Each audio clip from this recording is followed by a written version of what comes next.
نحمده ونصلي على رسوله الكريم أما بعد فأعوذ بالله من الشيطان الرجيم بسم الله الرحمن الرحيم فقد قال الله تبارك وتعالى في كلامه المجيد والفرقان الحميد أعوذ بالله من الشيطان الرجيم بسم الله الرحمن الرحيم واعتصموا بحبل الله جميعا ولا تفرقوا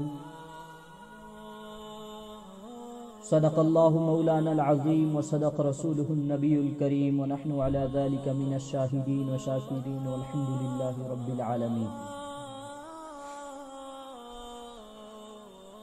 محترم و مکرم سامعین کرام، عزت مآب بزرگوں، بھائی اور دوستوں، السلام علیکم ورحمۃ اللہ وبرکاتہ. اللہ تعالیٰ کا کرم احسان ہوا کہ اللہ تعالیٰ نے ہمیں ایمان کے ساتھ ایمان والے گھروں میں پیدا کیا. مزید اللہ تبارک و تعالیٰ کا احسان ہوا کہ اللہ تعالیٰ نے ہمیں یہ موقع عنایت فرمایا کہ ہم مسجد میں آ سکے. اللہ تعالیٰ ہماری اس حاضری کو قبول فرمائے، دنیا کے اندر ہدایت، آخرت کے اندر نجات کا ذریعہ بنائے، اور اللہ تعالیٰ مجھے صحیح کہنے کی توفیق عطا فرمائے اور ہم سب کو اس کے اوپر عمل کرنے کی توفیق عطا فرمائے. سامعین،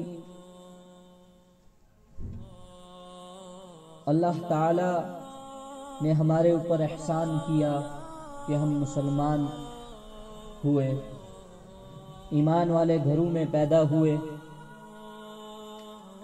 اللہ تعالی نے انسان کو ایک شکل و صورت کے ساتھ پیدا کیا.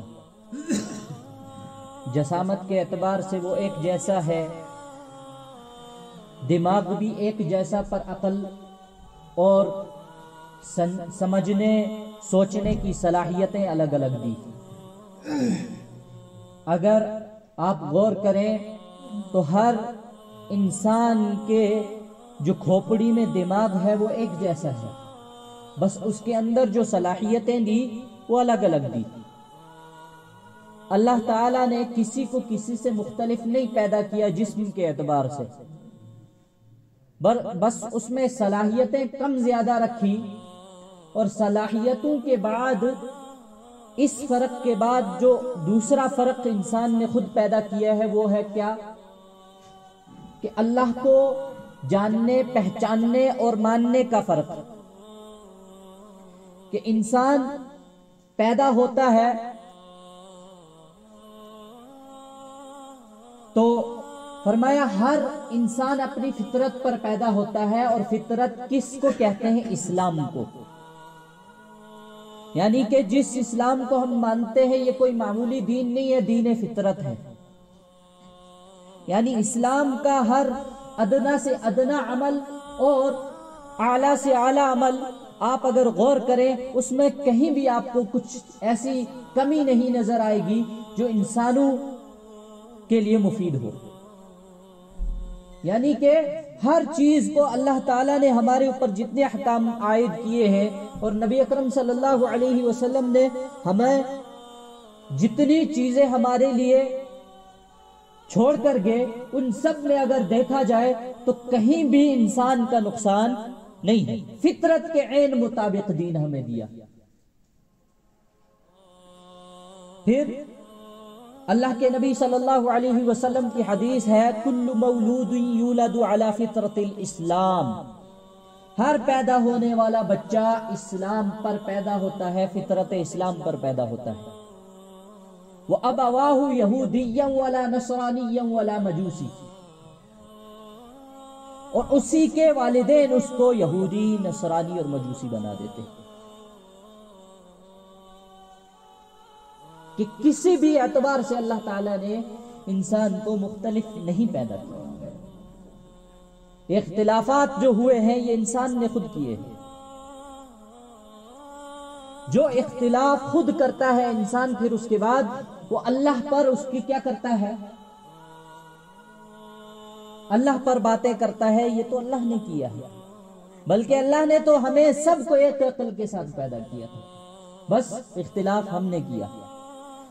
اب مختلف مذاہب اختلاف کی وجہ سے پیدا ہوئے. اب ان تمام مذاہب میں ہم یقین رکھتے ہیں کہ سب سے بہترین مذہب اسلام ہے، اور ہمیں یقین رکھنا بھی چاہیے. اگر کوئی آدمی اس شک و شبہے میں ہے کہ اسلام بہترین مذہب ہے کہ نہیں ہے، مسلمان ہونے کے بعد جنت میں جائیں گے کہ نہیں جائیں گے، کیا پتہ کوئی اور مذہب اتھینٹک ہو، یعنی کہ قابل قبول ہو، ہم غلط پر چل رہے ہوں، تو ایسی سوچ رکھنے والا مسلمان نہیں ہو سکتا. فرمایا یہ خارج بالاسلام ہے، اسلام سے خارج ہے یہ آدمی جو ایسی سوچ رکھے. ہمیں یقینی طور پر یہ معلوم ہے اور حقیقت معلوم ہے کہ اسلام سب سے بہترین مذہب ہے. کیوں؟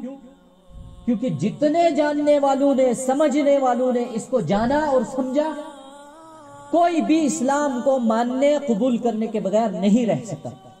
ہاں، پردہ پڑنے جن کی عقلوں پر پردہ پڑا، نظروں پر پردہ پڑا رہا، انہوں نے نہیں مانا. وہ زبانوں سے کہتے رہے بھائی اسلام بہت اچھا مذہب ہے، ہم مانتے ہیں، پر ہم قبول نہیں کریں گے. اس میں بہت سارے تھے.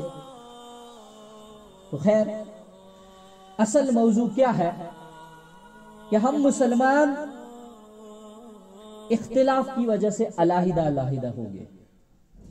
اختلاف دو قسم کے اختلاف ہوتے ہیں. ایک علمی اختلاف جو مذہب کے متعلق ہوتا ہے، نماز کا اختلاف، روزے کا اختلاف، نمازوں میں اختلاف ہے. کوئی کہتا ہے نماز کو اس طریقے سے پڑھنا چاہیے، کوئی کہتا ہے اس طریقے سے پڑھنا چاہیے. یہ اختلاف وہ ہے جن کی کہیں نہ کہیں کوئی شکل و صورت دین میں ملتی ہے. اور ان اختلاف میں کیا ہے کہ علم کی ضرورت پڑتی ہے. اور کچھ اختلاف جو ہے ہمارے زمین کے اختلاف، ہمارے پانی کے اختلاف، گھر مکان کے اختلاف، پڑوسی میں اختلاف، ان اختلاف کو فروعی اختلاف کہتے ہیں. یعنی یہ کوئی اصل اختلاف نہیں ہے، یہ جہالت ہے. یہ کیا ہے؟ جہالت ہے. جو علمی اختلاف ہے ان میں جو ہے اس کو ہم جہالت نہیں کہیں گے. ہاں، اس میں اگر ایک انسان بالکل بے تکی باتیں کرنے لگ جائے، ایک انسان منبر پر بیٹھ کر ایسی باتیں کرے جن کا دین کے ساتھ دور دور کا واسطہ نہیں ہے، تو پھر اختلاف کہیں گے. ہاں، وہ پھر کہتا رہے کہ یہ دین ہے، پر کرتا رہے اختلاف اور کہتا رہے دین، تو اس کو ہم جہالت کہیں گے. باقی جو اختلاف ہے وہ دین میں ہوتے رہے. نبی علیہ السلام کے زمانے میں کوئی اختلاف نہیں تھا جب آپ علیہ السلام حیات تھے. ابھی دنیا سے پردہ نہیں فرمایا. تمام 1,24,000 صحابہ ایک مجمع پر، ایک مجمع میں ایک جیسا دین مان کر چلنے والے تھے. کسی کو کسی سے اختلاف نہیں تھا. اس کے بعد خلفائے راشدین آئے تو خلفائے راشدین میں بھی اختلاف ہوئے. اختلاف ہونا اور مخالفت کرنا دونوں الگ الگ باتیں ہیں. حضرت عمر رضی اللہ عنہ، حضرت ابو بکر صدیق رضی اللہ عنہ میں اختلاف رہا. بہت ساری مقامات پر انہوں نے آپس میں اختلاف کیا مگر مخالفت نہیں کی. حضرت عثمان غنی رضی اللہ عنہ، حضرت علی رضی اللہ عنہ کے درمیان اختلاف وہ تو واضح تھا، پر مخالفت آپس میں نہیں کی. امیر معاویہ رضی اللہ عنہ، حضرت علی رضی اللہ عنہ کے درمیان بڑا اختلاف تھا، جنگیں ہوئی، پر مخالفت نہیں کی. اس زمانے کا اختلاف دیکھیے کہ حضرت علی رضی اللہ عنہ، حضرت معاویہ رضی اللہ عنہ کے لشکروں کے درمیان جنگ ہو گیا. جنگ ہونے کے بعد حضرت علی رضی اللہ عنہ کا لشکر جو ہے مضبوط تھا، جیتنے لگے. حضرت امیر معاویہ رضی اللہ عنہ کے ساتھ جو لوگ تھے وہ بھاگنے لگے. اب جنگ کیا ایک قاعدہ قانون ہوتا ہے کہ جو بھاگنے لگے ان کو پکڑنا ہے، پکڑ کر قیدی بنانا ہے. تو اب جب امیر معاویہ رضی اللہ عنہ کا لشکر بھاگنے لگا تو حضرت علی رضی اللہ عنہ کے لشکر کے جو ساتھی تھے وہ ان کے پیچھے جانے لگے. حضرت علی رضی اللہ عنہ نے روک دیا, کہا نہیں, بس یہیں رکے رہے. انہوں نے کہا ایسا کیوں حضور, امیر المؤمنین یہ تو بھاگ رہے ہیں اور اس کا تو قاعدہ یہ ہے کہ بھاگنے نہیں دینا, پیچھا کرنا. فرمایا بھائی یہ ہمارے بھائی ہیں, یہ جو قاعدہ تم سنا رہے ہو یہ کس کے متعلق ہے؟ غیروں کے متعلق ہے. یہ تو ہمارے بھائی ہیں, ان کے اوپر وہ قاعدہ لاگو نہیں ہوگا. حضرت امیر معاویہ رضی اللہ عنہ حضرت علی رضی اللہ عنہ کے درمیان جنگ چھڑی ہوئی ہے. ان میں ایک صحابی ہیں جو حضرت علی رضی اللہ عنہ کی طرف سے لڑ رہے ہیں, حضرت ابو ذر غفاری رضی اللہ عنہ. ان کے متعلق آیا کیا کہ لڑتے وقت کس کے ساتھ تھے؟ حضرت علی رضی اللہ عنہ کے ساتھ ہو جاتے. جب ایک موقع آتا کہ دونوں جو لشکر آپس میں جب تھک جاتے تو کھانے کی چھٹی ہو جاتی, وقفہ ہو جاتا کہ اب لڑائی بند ہے, اب کھانے کے لیے سب اپنی اپنی جگہ بیٹھ جاتے. اس زمانے کی جنگ بھی ایمانداری سے ہوتے تھے, کوئی پیچھے سے تلوار نہیں چلاتا تھا, سب سینہ سینہ سے فیس ٹو فیس. تو وقفہ ہوا جب, تو حضرت ابو ذر غفاری رضی اللہ عنہ کھانے کے لیے حضرت امیر معاویہ رضی اللہ عنہ کے لشکر میں چلے گئے. تو صحابہ نے فرمایا کہ یہ کیا معاملہ, آپ لڑتے اس طرف سے کھانے کے لیے یہاں پہنچ گئے. انہوں نے کہا بھائی ہم آپس میں بھائی بھائی ہیں, یہ تو اختلاف ہمارا جو ہے جنگ ہے, یہ امیر المؤمنین جو عمرہ ہیں ان کے درمیان کا ہے, ہم ان کے ساتھ ہیں, پر یہ ہے کہ ہمارا آپسی تعلق کیا ہے کہ ہم بھائی بھائی ہیں. فرمایا جنگ میں زیادہ مہارت کن کے ساتھیوں کو ہے؟ حضرت علی رضی اللہ عنہ, اس لیے میں جنگ ان کی طرف سے لڑتا ہوں. اور کھانا لذیذ کس کا ہوتا ہے؟ امیر معاویہ رضی اللہ عنہ کے لشکر کا. کیوں؟ کیونکہ شام والے جو ہے, شام کا ملک سرسبز و شاداب ہوتا ہے, وہاں ہر قسم کے پھل فروٹ سبزیاں ہوتی ہیں اور تر و تازہ سبزیاں ہوتی ہیں. اس وجہ سے کھانا وہاں کھا رہے ہیں, لڑ یہاں رہے. یہ اختلاف تھے, یہ اس وقت سے چلے آئے.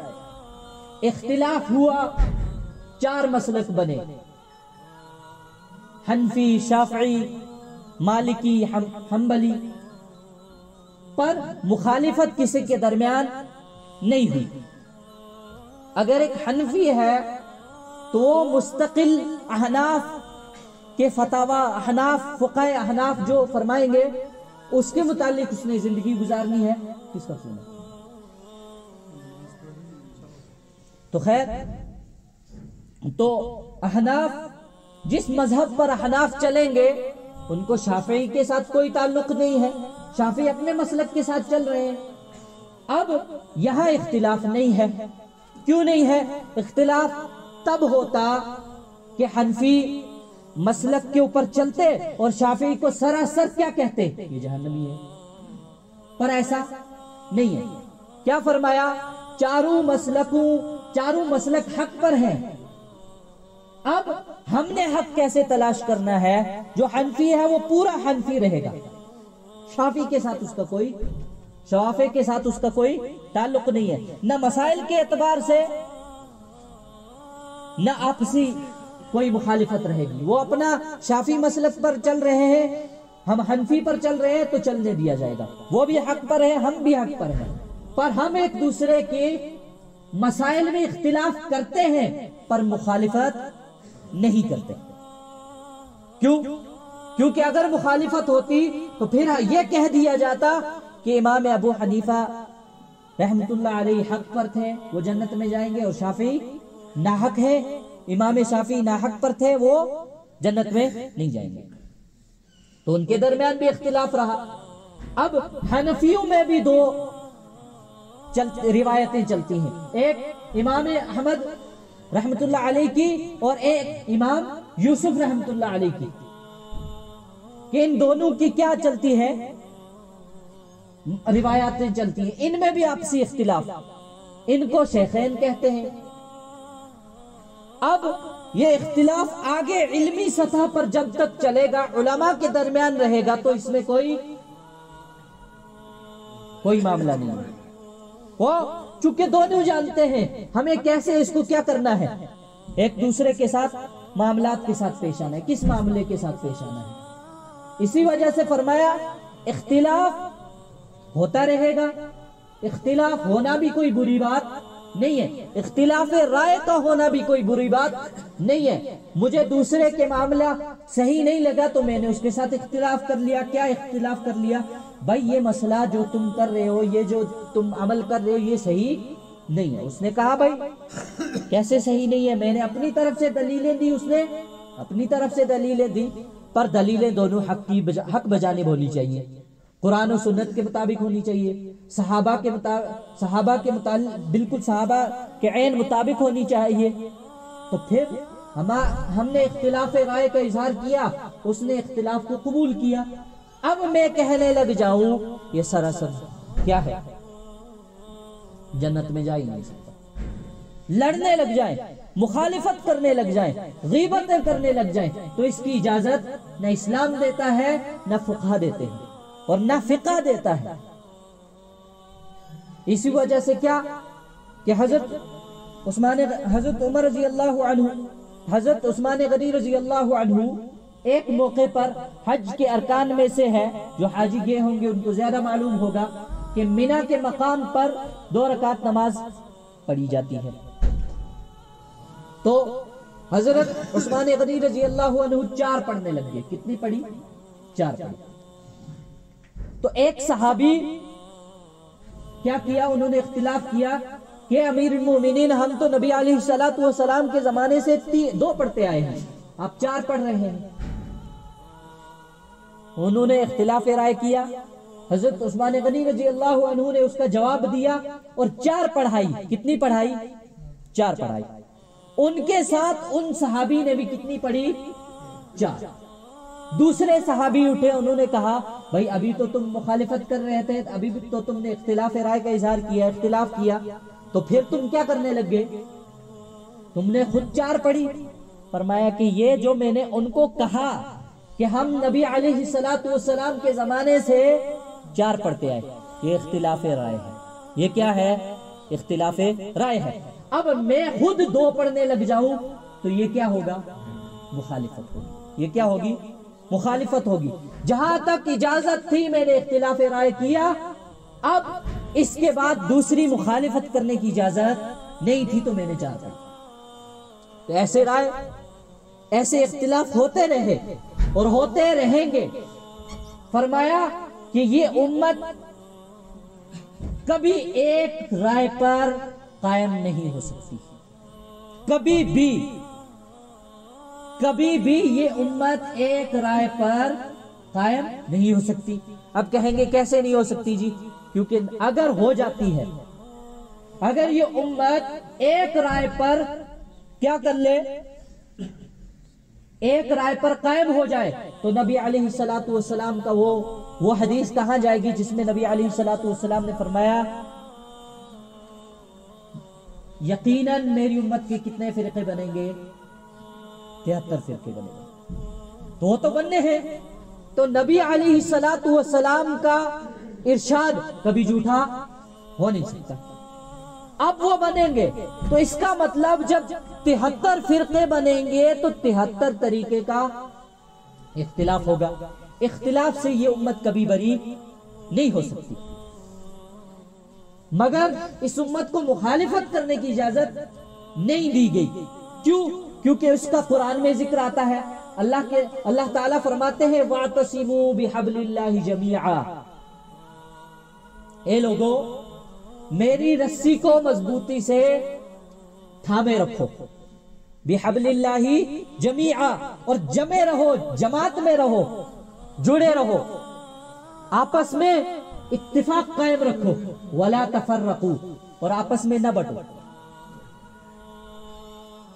نبی علیہ السلام کے قول کے مطابق اس امت کے 73 فرقے بنیں گے، اور اللہ تعالی ہمیں کیا حکم فرما رہے ہیں کہ آپس میں جمے رہو۔ جب مسائل کی بات آئے تو تم آپس میں اختلاف کر سکتے ہو، تم آپس میں اختلاف کر سکتے ہو، بھائی مسائل کا اختلاف ہے، بجا اختلاف ہے، ٹھیک ہے، اس کے پاس دوسرے میرے مخالف کے پاس دلیلیں ہیں، وہ میرے کسی مسئلے پر اختلاف کر رہا ہے تو اس کی اجازت ہے، پر مخالفت کی اجازت نہیں۔ کیوں؟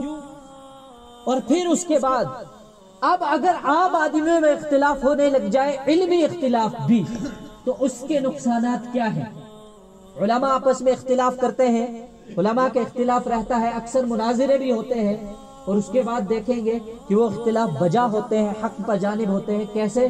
کہ اس کے بعد علماء مخالفت نہیں کرتے، آپس میں ایک دوسرے پر طنز و طعنہ نہیں کرتے۔ میں سب کی بات نہیں کر رہا۔ اب کچھ اختلاف ایسے ہوتے ہیں، اس کے نقصانات امام غزالی علیہ الرحمہ اپنی مشہور و معروف کتاب تصنیف احیاء العلوم میں لکھتے ہیں کہ موجودہ اختلاف کے نقصانات کتنے ہوتے ہیں۔ سب سے پہلا کہ آپس میں حسد پیدا ہو جاتا ہے۔ کیا ہو جاتا ہے؟ حسد پیدا ہو جاتا ہے، اور حسد بالکل جائز نہیں ہے۔ پھر اس کے بعد دوسرا کہ کینہ پیدا کر لیا جاتا ہے ایک دوسرے کے متعلق دلوں میں، غیبتیں کرنے لگ جاتے ہیں۔ اختلاف ہوا، مجلس میں اختلاف ہوا، ٹھیک ہے، اس کے بعد جا کر اپنی اپنی مجلسیں سجائی جاتی ہیں، اور اس کے بعد غیبتیں کی جاتی ہیں، فلانا آدمی یہ، فلانا آدمی وہ۔ پھر اس کے بعد کیا فرمایا؟ نفاق پیدا ہو جاتا ہے دلوں میں۔ پھر فرمایا ریا، دکھلاوا ہوتا ہے، بالکل دکھلاوا، کیونکہ میں دکھلاوے ہی کے لیے تو کر رہا ہوں، لوگ مجھے دیکھیں گے، میں جیتوں گا جب میں اپنے مسائل میں جب دلائل کے ساتھ مضبوطی کے ساتھ جیت جاؤں گا، مجھے لوگ واہ واہ کریں گے، ریا۔ پھر اس کے بعد تکبر آ جاتا ہے کہ میں ہی ہوں، میں ہی سب کچھ ہوں، اگلا آدمی مخالف میرا کچھ بھی نہیں ہے، میں اس کو گھٹنے پر لے آؤں گا۔ اس طریقے کی مخالفت کی جاتی ہے۔ فرمایا اسی وجہ سے علماء کا اختلاف کیا ہوتا ہے؟ رحمت ہوتی ہے، اور وہ اختلاف جو علماء کا ہو اور وہ علماء کے درمیان ہی رہے۔ وہ کس کے درمیان میں رہے؟ علماء کے درمیان۔ اس کے بعد رحمتیں کیسے نازل ہوتی ہے؟ کہ علماء کبھی بھی بے تکی باتوں پر اختلاف نہیں کریں گے، دلائل ہوں گے ان کے پاس، وہ دلائل کی جو ہے تناظر میں اختلاف کریں گے آپس میں، ایک اپنے دلائل رکھے گا، دوسرا اپنے دلائل رکھے گا، تو جس کے دلائل حق و جانب ہوں گے وہ اپنی بات دوسروں تک پہنچا پائے گا، اور لوگ بھی اس کو کیا کریں گے؟ تسلیم کریں گے، حق پھیلے گا، حق پھیلنے کے بعد کیا ہوگا؟ رحمتیں نازل ہوں گی۔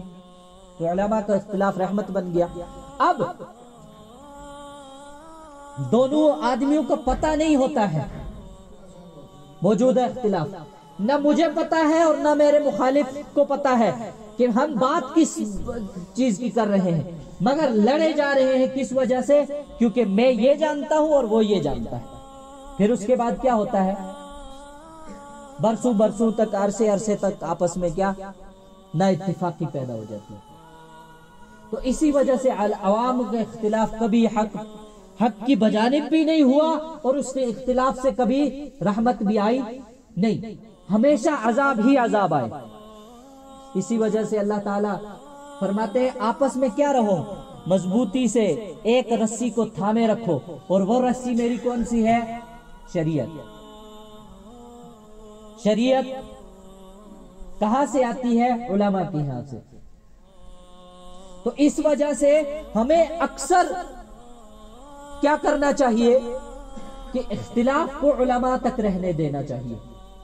میں نے دیکھا کہ ایک آدمی نماز صحیح نہیں پڑھ رہا ہے، میں نے اس کو سمجھانے کی کوشش کی، نہیں مانتا ہے، تو مجھے ضروری نہیں ہے کہ میں اس کو زبردستی منوانے لگ جاؤں، بلکہ فوراً اس کے سامنے بیٹھ کر اس کو بتایا جائے، میں عالم صاحب سے پوچھ کے آپ کو بتاتا ہوں، عالم صاحب سے پوچھا جائے اور اس کو بتا دیا جائے اس کے سامنے بیٹھ کر۔ پھر کیا ہوگا؟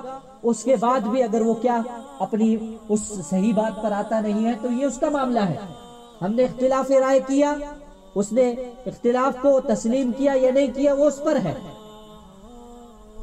یہ اختلاف، جب ایسے اختلاف پیدا ہوں گے، ایسا اختلاف کیا جائے گا تو حق پھیلے گا.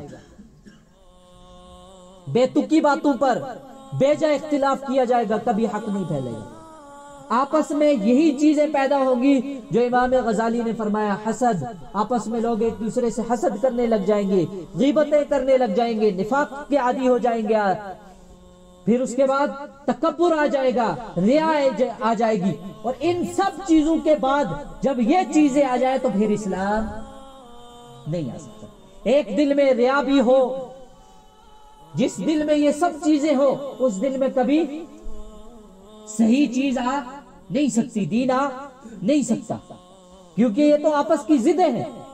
کبھی اندھیرا اور روشنی ایک ساتھ نہیں ہو سکتی، آگ پانی ایک ساتھ نہیں ہو سکتا، اسی طرح یہ چیزیں بھی ایک ساتھ نہیں ہو سکتی.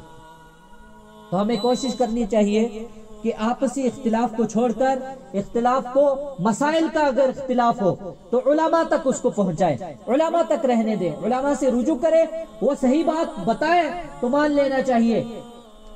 اگر ایک کو صحیح بات ہضم ہوگی دوسرے کو نہیں، چھوڑ دیا جائے، بھائی ہم نے اپنا حق ادا کر دیا، اب منوانے کے ہم کسی کو منوا نہیں سکتے. پھر اگر اختلاف کون سا ہو، آپسی بیجا اختلاف ہو، زمین کا اختلاف، یہ سب اختلاف، یہ تو ان کا کہیں بھی دین میں کہیں بھی کوئی جگہ ہی نہیں ہے، گنجائش ہی نہیں ہے. بالکل اخلاق کے ساتھ پیش آنا چاہیے. اللہ تعالی ہمیں کہنے سننے سے زیادہ عمل کی توفیق عطا فرمائے.